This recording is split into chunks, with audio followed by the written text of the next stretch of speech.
বিকেল বিকেল একটু বেরিয়েছিলাম দুজনে, ভীষণ সুন্দর এই ওয়েদারটা এনজয় করতে করতে। একটা ক্যাফেতে এই যে গাড়ি চালাচ্ছে দেখতে পাচ্ছেন ফার্স্টে, তারই বার্থডে ছিল।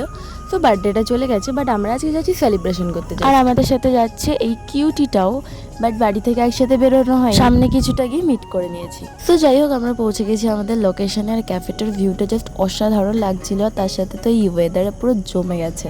কে কে এই ক্যাফেটা চেনো অবশ্যই একটা কমেন্ট করে যেও। তো আমরা ক্যাফেতে ঢোকার আগে একটা কেক কিনে নিয়েছিলাম, যেই কেকটার ওপর লেখা ছিল ওর গার্লফ্রেন্ডের নাম। ওই আর একটু মজা করে লিখেছিলাম।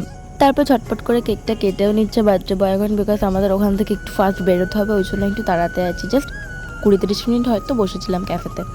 সো কেক কাটা তো ডান, এবার সবাইকে খাইয়ে দিচ্ছে বার্থডে বয় নিজে হাতে। আর ক্যাফেতে একটা জিনিস দেখলাম যেটা দেখে ভীষণই ভালো লাগলো, একটা বাচ্চা তার মা বাবার ফটো তুলে দিচ্ছে, কি সুন্দর। তো দেন আমরা ওখান থেকে বেরিয়ে যে যার মতো এবার যাবো নিজেদের বাড়ির উদ্দেশ্যে। সো বাই, দেখা হচ্ছে নেক্সট শর্টস।